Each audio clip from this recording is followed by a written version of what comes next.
Բարև ձեզ հարազատներս, այսօր մի հետաքրքիր թեմա ենք անցնելու Դաունի համախտանիշը, պատմելու եմ այնինչ մանկաբարձ գինեկոլոգի տեսանկյունից այդ հիվանդության մասին, ինչպես է դա առաջանում, ինչ է իրանից ներկայացնում, ինչպես դա ախտորոշենք հղիության ժամանակ, չեմ պատմելու ինչպիսի արտահայտություններ է, ինչպես է արտահայտվում այդ հիվանդությունը, ինչպիսի զարգացում ունեն երեխաները, որովհետև դրանք արդեն մանկաբուժական տեսանկյունն է, գիտեք, որ ծննդաբերելուց հետո երեխային տալիս ենք արդեն մանկաբուժներին, իրենք են զբաղվում։ Հիշեցնեմ, որ ես մանկաբարձ գինեկոլոգ եմ, բժշկական գիտությունների թեկնածու, 21 տարի աշխատել եմ Մոսկվայի առաջատար կլինիկաներում, արդեն 2 տարի ինչ աշխատում եմ մեր երկրում։ Ուրեմն Դաունի համախտանիշը սա գենետիկական հիվանդություն է։ Շատ կարևոր է, որ դուք այս տեսահոլովակները դիտեք, սկզբից մտածում եմ, որ սա միայն կանանց համար են այս բժշկական տեսահոլովակները։ Հիմա հասկանում եմ, որ տղամարդկանց նույնպես սա գիտելիք է, որը պետք է ունենան, որովհետև ընտանիք կազմում է ոչ միայն կինը, այլ երկուսով եք ընտանիք կազմում, դրա համար այդ գիտելիքները պետք են երկուսին։ Ուրեմն Դաունի համախտանիշը գենետիկական հիվանդություն է ու մի քիչ կպատմեմ ինչ է գենետիկան իրենից ներկայացնում։ Մեր բոլոր հատկանիշները, մազերի գույնը, ձևը, աչքերի գույնը, ձևը, մաշկը, ներքին օրգանները, իրենց չափսերը, աշխատանքը, աշխատունակությունը եւ այլն, դրանք բոլորը գենետիկորեն պայմանավորված են։ Գեներով են պայմանավորված, ու այդ գեները մենք ստանում ենք ծնողներից։ Մի մասը ստանում ենք հայրական գեներ, մի մասը մայրական եւ ձևավորվում է նոր անձ։ Գեները հենց ուրեմն մենք բաղկացած ենք բջիջներից, գրեթե բոլոր բջիջները մեր օրգանիզմի պարունակում են կորիզ, ու այդ կորիզի մեջ բջիջի կորիզում տեղակայված է գենետիկական ինֆորմացիան։ Այդ գեները հենց օդի մեջ չեն գտնվում կորիզի մեջ, այլ իրար հետ շաղկապված կազմում են խրոմոսոմներ։ Մեր բջիջները, մարդու բջիջները պարունակում են 46 խրոմոսոմ, այսինքն 23 զույգ խրոմոսոմ։ 23-ը գալիս է հայրական կողմից, 23-ը գալիս են մայրական կողմից, միաձուլվում է եւ ստանում ենք նոր անձ։ Այսպես երևի նկարի վրա փորձեմ ձեզ ցույց տալ, ձվաբջիջն ու սպերմատոզոիդը պարունակում են 23 խրոմոսոմ, ուրեմն ասեցի, որ մեր օրգանիզմի գրեթե բոլոր բջիջները պարունակում են 46 խրոմոսոմ, բացի սեռական բջիջներից։ Այս սեռական բջիջները պարունակում են միայն կեսը, 23-ը, որ հետո միաձուլվեն դառնա 46 խրոմոսոմ, որից արդեն այդ բջիջը կբազմանա ու դառնա նոր անձ։ Ուրեմն ձվաբջիջը պարունակում է 23 խրոմոսոմ, սպերմատոզոիդը նույնպես պարունակում է 23 խրոմոսոմ, իրանք միաձուլվում են, դառնում է բեղմնավորված ձվաբջիջ, որը պարունակում է 46 խրոմոսոմ։ Այս ձվաբջիջը առաջի բջիջն է մարդու, որը բազմանալու է ու տա բազմաթիվ բջիջներ, որից արդեն կզարգանա մարդը։ Սա մեր խրոմոսոմների քանակն, այսինքն բջիջները մեր պարունակում են 23 զույգ խրոմոսոմ։ Հիմա ցույց տամ խրոմոսոմները, նկարելուց միտքան էլ հաջող չի նկարներս։ Խրոմոսոմները, այսինքն ասեցի 23 զույգ, բոլորը մենք թվերով ենք, առաջի զույգ, երկրորդ, երրորդ եւ այլն։ Ինչպես հասկացանք, մի խրոմոսոմը եկել է մայրական ձվաբջիջից, մյուս խրոմոսոմը եկել է սպերմատոզոիդից։ Սրանք միաձուլվել են բջիջները եւ կազմել են արդեն զույգ խրոմոսոմներ։ Ինչ է տեղի ունենում։ Այս բազմանալու ժամանակ ոնց է լինում, որ մի բջիջները մի մասը մեր 46 խրոմոսոմ են պարունակում, սեռական բջիջները 23, դա բջիջներու բազմանալու տեսակներ են։ Ուրեմն մեծ մասամբ մեր բջիջները բազմանում են միտոզի եղանակով, այսինքն մի բջիջը բաժանվում է երկու հատի եւ ստեղծվում իր նման երկու բջիջ, օրինակ այստեղ սա միտոզի եղանակ, այս մի բջիջը բազմացել է երկու հատ 46 խրոմոսոմ պարունակող բջիջ է առաջացրել։ Բայց կա նաև միոզով սեռական բջիջներն են բազմանում։ Մեր նախնական սեռական բջիջը 46 խրոմոսոմ է պարունակում, բայց միոզի բազմանալու դեպքում իրենից արտադրված բջիջները պարունակում են 23-ը, որ կարողանա միաձուլվել մյուս սեռի բջիջի հետ սեռական ու մարդ կազմել։ Հիմա այդ միոզի ժամանակ խախտում կարող է տեղի ունենալ, եւ այս նոր բջիջը, որը ձևավորվել է, կարող է ունենալ տրիսոմիա, այսպիսի հիվանդություններ կան, տրիսոմիա են կոչվում, երբ են ինչ հիվանդություն է, որ զույգերից մեկը, այս խրոմոսոմներից զույգերից մեկը պարունակում է ոչ թե 2 խրոմոսոմ, այլ 3 հատ խրոմոսոմ։ Դրա համար կոչվում է տրիսոմիա։ Ինչ որ մի խախտում է տեղի ունեցել կամ ծվաբջջիում, կամ սպերմատոզոիդում, եւ ինքը բերել է իր հետ ոչ թե 23 խրոմոսոմ, այլ 24 խրոմոսոմ։ Ամենաշատ տարածված տրիսոմիաները դա 13-րդ զույգի տրիսոմիան է, 18-րդ խրոմոսոմի եւ 21-րդ խրոմոսոմի տրիսոմիան է։ Այդ 21-րդ խրոմոսոմի տրիսոմիան կոչվում է Դաունի համախտանիշ։ Այսինքն այդ պտղի բջիջները պարունակում են ոչ թե 46 խրոմոսոմ, այլ 47։ Սա Դաունի համախտանիշն է, ինչպես է ինքը զարգանում։ Ավելի հաճախ այդ խախտումները, այդ միոզի ժամանակ խախտումները, որ բերում են Դաունի համախտանիշի կամ այն մյուս տրիսոմիաների, լինում են, երբ որ կինը հղիանում է մեծահասակ տարիքում, այսինքն 35 տարի, հետազոտությունները ցույց են տալիս, որ 35 տարեկանից բարձր ավելի հաճախ է գենետիկական խախտումներ լինում երեխայի մոտ տրիսոմիաները եւ այլ խախտումները։ Սա չի նշանակում, որ ջահելների մոտ չի լինում։ Իհարկե լինում է բոլորի մոտ կարող է լինել, բայց դրա համար ասում ենք մի քիչ շուտ հղիացեք, ծննդաբերեք, որ առողջ սերունդ ունենաք, որովհետեւ տարիքի հետ գենետիկական խախտումների հավանականությունը շատանում է։ Ինչով են տարբերվում այս տրիսոմիաները իրարից, 13-րդ եւ 18-րդ տրիսոմիաները համատեղելի չեն պտղի կյանքի հետ, որ մեծ մասամբ պտուղները մահանում են դեռ ներարգանդային զարգացման ժամանակ, եթե ով էլ ծնվել է մինչև 1 տարին չեն կարողանում ապրել։ Դաունի համախտանիշը համատեղելի է պտղի կյանքի հետ։ Երբ որ մենք ախտորոշում ենք հղիության ժամանակ տրիսոմիաները, պետք է իմանանք, որ այս տրիսոմիաները, այս 18-րդ եւ 13-րդը իրենք համատեղելի չեն կյանքի հետ, մենք ընդհատում ենք այս հղիությունները։ 21-րդ խրոմոսոմի տրիսոմիան, այսինքն Դաունի համախտանիշը, քանի որ համատեղելի է պտղի հետ, ցուցում չէ ընդհատել այս հղիությունը։ Իհարկե կինը կարող է այդպիսի որոշում ընդունել, որ հղիությունը ընդհատել եւ ընդհատի։ Սա ինչի համար եմ սա շեշտում, նորից որ երևի պատմել եմ, որ հավատացյալ եմ, ինձ համար շատ կարեւոր է ինչպիսի հղիություններն եմ ես ընդհատում։ Ոչ թե ես հավատացյալ եմ դրանով սրբացա, այ հավատքս բերում է սկզբունքների, որոնք անդրադառնում են իմ աշխատանքի վրա։ Արդեն ասել եմ, որ ընդհատում եմ այն հղիությունները, որոնք չզարգացող են եւ դրանք պիտի ճշտված լինեն, որ չզարգացող են, առանձին տեսահոլովակ ունեմ այս թեմայով։ Եվ այնպիսի հղիությունները, որոնք համատեղելի չեն կամ պտղի կյանքի հետ, այնպիսի արատներ են, որ պտղը չի կարողանալու ապրել, կամ էլ այնպիսի հղիությունը, որը կվնասի կնոջ առողջությանը եւ կարող է մահացության անգամ բերել։ Այս երկրորդ դեպքերում կոնսիլիում է հավաքվում։ Մի բժիշկը չի կարող ասել, վայ, գիտես դու ճնշում, բարձր ճնշում ունես, արի քեզ հղիությունը տնթատեմ։ Շատ եմ լսում հղիներից, հիվանդներ, բուժառուներից, երբ որ գալիս են աբորտների մասին զրուցում եմ, հա, ինչ որ ստամոքսիս հիվանդություն ունեի, ասեցին ընդհատի ավելի լավ, միոմա ունեի, ասեցին ընդհատի, այդպիսի բան չկա բժշկության մեջ։ Կամ հղին ինքնուրույն գնում է, չի ուզում պահել հղիությունը ընդհատում է, կամ հակառակ դեպքում հավաքվում է կոնսիլիումը, այդ կոնսիլիումը որոշում է, որ այս կինը ունի սրտի արատ, այս հղիությունը կարող է ծանր անդրադառնալ որոշակի սրտի արատների, ոչ բոլոր սրտի արատների դեպքում ենք ընդհատում։ Մի խոսքով միայն կոնսիլիումի որոշած, որ ընդհատել այդ դեպքերում է միայն ընդհատում։ Ուրեմն, հիմա ինչպես հայտնաբերենք։ Հղիության ժամանակ հղիությունը մենք արդեն պատմել եմ, որ ունի 3 երամսյակի ենք բաժանում, առաջի երամսյակը տևում է մինչև 14 շաբաթական, ու առանձին տեսահոլովակներ ունեմ, ինչպիսի հետազոտություններ ենք անում 3 երամսյակների ժամանակ։ Այս առաջի երամսյակի հետազոտությունները ինչով են տարբերվում մնացածից, որ 14 շաբաթականում մենք այս հղին պիտի ասենք հիմնված իր հետազոտությունների պատասխանների վրա, արդյոք կարող է ինքը շարունակել այս հղիությունը թե ոչ։ Այս հղիությունը ինչպիսի բացասական ազդեցություն կունենա իր առողջության վրա։ Ինչքանով է հավանական, որ այս պտուղը կապրի մինչև 40 շաբաթական եւ առողջ կլինի ծննդաբերելիս, շատ հարցեր ենք պետք է պատասխանենք մինչև 14 շաբաթական։ Իհարկե կային դեպքեր, երբ որ մենք այդ 14 շաբաթականում չենք հայտնաբերել որոշ արատներ, որոնք օրինակ կհայտնաբերվեն 20 շաբաթական։ Սրանք թողենք մի կողմ, այս առաջի երամսյակում մենք պետք է հայտնաբերենք, ունենք Դաունի համախտանիշ, ունենք տրիսոմիաների, ինչքանով է հավանական, որ տրիսոմիա ունի պտուղը, այս հարցին նույնպես պիտի պատասխանենք։ Այս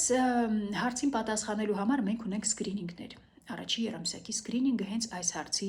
վերաբերյալ է։ Առաջի հետազոտությունը, որ անում ենք, որ հասկանանք ինչքանով հավանական, որ այս պտուղը ունի տրիսոմիա, կոչվում է գերձայնային հետազոտություն է, որի ժամանակ մենք չափում ենք գերձայնային հետազոտության մասնագետը չափում է պտղի օծիկային տարածքի լայնությունը։ Երևի շատ կլինեք լսած, բայց հիմա փորձեմ նկարի վրա ձեզ ցույց տալ դա։ Մեկ րոպե, մի հատ այնպես ցույց տամ, որ ես էլ հասկանամ, տեսնամ ինչքանով է երևում նկարը։ Չէ, այս կողմից լավ չեղավ, մեկ րոպե։ Այսպես երևի։ Ուրեմն տեսնում ենք էկրանի վրա պտուղը, գլուխը, կրծքավանդակը եւ պարանոցի հետևի հատված։ Այս սա կոչվում է օծիկային հատված։ Տեսնում եք նկարի մեջ դեղինով շեշտված է։ Այս տարածքը պիտի գերձայնային հետազոտության մասնագետը չափի։ Այս կտրվածքը պիտի շատ ճիշտ բռնացնեն, որ գլուխը ամբողջությամբ պատկերված լինի, կրծքավանդակի վերին հատվածը պատկերված լինի, քթոսկրը տեսնան, որ տեսնան ճիշտ կտրվածքով է, եւ նոր այս օծիկային հատվածը չափի մասնագետը։ Լինում են դեպքեր, որ այստեղ պորտալարեր է լինում, դրա համար մասնագետը պետք է չափի պորտալարից վեր, պորտալարից ներքև այդ օծիկային տարածքը եւ միջինը նոր վերցնի ու ասի մեզ։ 3 մմ արդեն համարվում է մեծ օծիկային տարածք, որը բնորոշ է տրիսոմիաներին, այսինքն տրիսոմիաների հատկանիշներից մեկը նա է, որ այս օծիկային տարածքը մեծանում է, մինչև 3 մմ եւ ավելին։ Ոչ բոլոր պտուղների մոտ, ում որ օծիկային տարածքը բարձր է, ունեն տրիսոմիա կամ դա ունի համախտանիշ, ոչ։ Լինում են դեպքեր, որ այտուցվածությունն է պտղի այտուցի հետևանքով է, լինում են դեպքեր, որ ինֆեկցիոն բարդություն է եւ այլն, բայց երբ որ մենք չափում ենք գերձայնային հետազոտություն ենք անում եւ տեսնում, որ օծիկային տարածքը մեծ է, ասել է 3 մմ եւ ավելին, մենք պետք է արդեն սկսում ենք կասկածել տրիսոմիան։ Ուրեմն պետք է իմանաք, որ հղիության վարման մենք ունենք պետպատվերի սահմաններում ենք դա կատարում, այսինքն անվճար հետազոտություններ կան եւ այս պետպատվերի սահմաններում մենք միայն կարող ենք սա անել, այս օծիկային հատվածի չափումը, գերձայնային հետազոտությունը, բայց սա բավարար չէ, որ մենք գտնենք այն պտուղները, ովքեր կարող են ունենալ տրիսոմիա։ Այս մեթոդի զգայունությունը բարձրացնելու համար կան հավելյալ հետազոտություններ, որը կոչվում է բիոքիմիական սկրինինգ։ Այսինքն սա գերձայնային հետազոտություններ, մենք ունենք նաև բիոքիմիական սկրինինգ, որի ժամանակ մոր արյան մեջ հետազոտում ենք երկու մարկեր։ Առաջինը դա PAP-A սպիտակուցն է, երկրորդն էլ խորիոնիկ գոնադոտրոպինը, ԽԳ երևի լսել եք ռուսերեն ասում են ԽԳ։ Այսինքն այս երկու մարկերներն էլ նույնպես հետազոտում ենք, որ հասկանանք ինչքանով է հավանականությունը մեծ տրիսոմիաների։ Այս հետազոտությունները, այսինքն առաջի երամսյակի սկրինինգը մենք պետք է անենք 11 շաբաթականից մինչև 13 ու 6 շաբաթական։ Ինչի համար նորից, որ հասցնենք մինչև 14 շաբաթական այս հղին ասենք, շարունակում ենք այս հղիությունը, թե ոչ։ Ինչու է շուտ պետք անել, քանի որ ինչքան մեծ ժամկետի ժամանակ ենք ընդհատում հղիությունը, այդքան մեծ է հավանականությունը, որ բարդություններ կարող եք ունենալ այդ ընդհատելու ժամանակ, արյունահոսություն, ինֆեկցիոն բարդություններ եւ այլն։ Դրա համար տրոմբոզ բարդություններ, ինչքան շուտ, եթե պետք է հղիություն ընդհատել, ինչքան շուտ հղիություն ընդհատենք, այդքան քիչ են ռիսկերը կնոջ օրգանիզմի համար։ Այս հետազոտությունները ամենալավ ժամկետը դա 12 շաբաթականն է, որ հասցնենք պատասխանները ստանանք ու մինչև 14 շաբաթական ինչ պետք է կարողանանք անել։ Բայց նորից եմ ասում 11-ից մինչև 13 ու 13 շաբաթական 6 օրականը մենք կարող ենք այս հետազոտություններն անել։ Ուրեմն այսպիսի ծրագրեր կան համակարգչում, գերձայնային հետազոտության մասնագետները, էքսպերտներն են դրանով զբաղվում։ Ծրագիր կա համակարգչում, որ այդտեղ տեղադրում ենք մոր տարիքը, օծիկային տարածքը, որ գերձայնային հետազոտությամբ չափեցինք, մեր բիոքիմիական սկրինինգի պատասխանները, այսինքն խորիոնիկ գոնադոտրոպինի տվյալը, մեկ էլ PAP-A սպիտակուցի տվյալը եւ անպայման պտղի սրտի բաբախը ունենք։ Մեր գերձայնային հետազոտության ոչ բոլոր մասնագետներն են սիրում դա չափել, առաջի երամսյակում պարտադիր է պտղի սրտի բաբախը չափենք, որովհետեւ դա նույնպես պետք է ծրագրի մեջ տեղադրենք, որ հասկանանք։ Հետաքրքիր է, որ այս տրիսոմիաները դեռ այդ արդեն նախնական հետազոտությունների հիման վրա մենք կարող ենք տեսնել։ Բոլորին այս 3 տրիսոմիաներն էլ բնորոշ է այս օծիկային տարածքի մեծությունը։ Բայց 21-րդ, այսինքն Դաունի համախտանիշին բնորոշ է, որ պապ A սպիտակուցը իջնի, ԽԳ-ն բարձրանա, խորոնիկ գոնադոտրոպինը բարձր լինի նորմայից։ Այս երկուսի դեպքում երկուսն էլ իջնում են, նորմայից ցածր են լինում, բայց սրանցից մեկի ժամանակ պտուղն ունի բարձր սրտի հաճախականություն, մյուսի ժամանակ ընդհակառակը ցածր, որով կարող ենք իրարից տարբերել դեռ նախնական էտապում այս սկրինինգի։ Ուրեմն գերձայնային հետազոտությունից բացի մենք ունենք արդեն ասեմ կոմբինացված սկրինինգ, որը որ այդ համակարգչային ծրագրի մեջ մենք տեղադրում ենք մոր տարիքը, պտղի սրտի բաբախը, օծիկային տարածքը եւ այս խորոնիկ գոնադոտրոպինը եւ պապ A սպիտակուցի տվյալները։ Իհարկե ծրագիրը ունի նաեւ ուրիշ հարցեր, որ ծխում է հղին թե ոչ, սպիտակամորթ թե սևամորթ եւ այլն, սա արդեն գերձայնային հետազոտության մասնագետը տեղադրելու է։ Եվ մենք պատասխան ենք ստանում ինչքանով է հավանական, որ այս պտուղը ունի տրիսոմիա թե ոչ։ Նորից ասեմ, որ պետ պատվերի մեջ միայն գերձայնային հետազոտությունն է մտնում, այն մնացած բանը բոլորը վճարովի են, մնացած հետազոտությունները։ Ինչպիսի պատասխան է գալու այս կոմբինացված սկրինինգի։ Լինելու են պատասխան, որ գրած է 1000-ի, 100-ի, 150-ի, տարբեր պատասխաններ են լինելու։ Հիմա ինչպես մենք դրանք հասկանանք, որը ինչ է։ Եթե գրած է պատասխանի մեջ 1000-ի, դա նշանակում է 1000-ից 1, այս 1000 կնոջ մոտից 1000 կնոջից մեկը կունենա այս տվյալները, ով ունի այս արյան անալիզը, տարիքը եւ այլն, 1000-ից 1-ի մոտ է լինում տրիսոմիա։ Այս դեպքում մենք ասում ենք, ձեր մոտ նորմալ է կոմբինացված սկրինինգի պատասխանը եւ վերջացնում սրանով։ Կա դեպքեր, երբ որ գրած է 150-ի, դա համարվում է շատ բարձր ռիսկ։ 150-ի դա նշանակում է 50 կնոջ մոտ ձեր տվյալներով կա արդեն ռիսկ կա 50-ից 1-ի մոտ արդեն տրիսոմիա կա կամ Դաունի համախտանիշ։ Եվ լինում է 100-ի, մի քիչ ուշ արդեն կբացատրեմ, որի դեպքում ինչ ենք անում։ Հիմա այս կոմբինացված սկրինինգը, երբ որ մենք արդեն արեցինք, նորից եմ ասում, գերձայնային հետազոտությունը, արյան անալիզը, տեղադրեցինք ամբողջ այդ տվյալները համակարգչի մեջ, պատասխանը ստացանք, այս պատասխանի զգայունությունը 90% է ընդամենը, այսինքն 100-ից 90-ի մոտ միայն կարող ենք հայտնաբերել, այն 10-ը չենք հայտնաբերելու այս հետազոտությամբ։ Սա շատ կարևոր է, որ բոլորը տեղեկացված լինեն։ Երբ որ կատարում ենք հետազոտությունը, առաջի երամսեկի սկրինինգը, վճարովի հետազոտությունը, պետք է բուժարուն հղին տեղեկացված լինի, որ սա 100%-անոց պատասխան չի, ընդամենը 90% է սրա զգայունությունը եւ ունի կեղծ դրական պատասխանների ռիսկ 3-ից 5%, այսինքն կարող է ձեր մոտ գալ ռիսկը, որ բարձր է, 150-ի, բայց լինի կեղծ դրական, ունի այս հատկությունը, որ դրա համար այս կոմբինացված սկրինինգը դեռ մեզ թույլ չի տալիս ընդհատել հղիությունը։ Մենք պետք է ավելի ճշտենք։ Ճշտելու համար ունենք երկու այլ տարբերակներ։ Առաջինը կոչվում է գենետիկական հետազոտություն տրիսոմիան ժխտելու համար։ Ինչ է սա իրենից ներկայացնում։ Ոչ ինվազիվ գենետիկական հետազոտություն։ Ինչ է սա իրենից ներկայացնում։ Մոր արյան հետազոտություն է։ Մոր արյան մեջ գտնում ենք պտղի արյան բջիջները։ Արդեն ասել եմ, որ գրեթե բոլոր հղիությունների ժամանակ մի փոքր արյուն պտղից ներմուծվում է մոր արյան շրջանառություն։ Եվ այդ հետազոտությունը, գենետիկական հետազոտությունը, հետազոտության ժամանակ հայտնաբերվում են մոր արյան մեջ հայտնաբերվում են պտղի արյան բջիջները եւ հետազոտում են, տեսնեն քանի խրոմոսոմ ունեն, 46 թե 47։ Իհարկե, գենետիկական հետազոտության ժամանակ մի շարք այլ հիվանդություններ են ժխտվում։ Այս հետազոտությունը թանկարժեք է, մոտ 200,000 դրամ արժե մեր երկրում։ Կարող է որոշ լաբորատորիաներ գները իջացրել են, թանկարժեք հետազոտություն է, սրա զգայունությունը 99% է, այսինքն սա էլ չի 100%-անոց, բայց այս հետազոտության մասին բոլոր բուժառուները պիտի տեղեկացված լինեն։ Բոլոր հղիներս, ովքեր 35 տարեկանից եւ բարձր են, բոլորը ինձ գրավոր տալիս են, թուղթ եմ տալիս, որ իրանք գրեն, որ իրենք տեղեկացված են, որ այսպիսի գենետիկական հետազոտություն կա, 99%-ով ճշգրիտ տվյալներով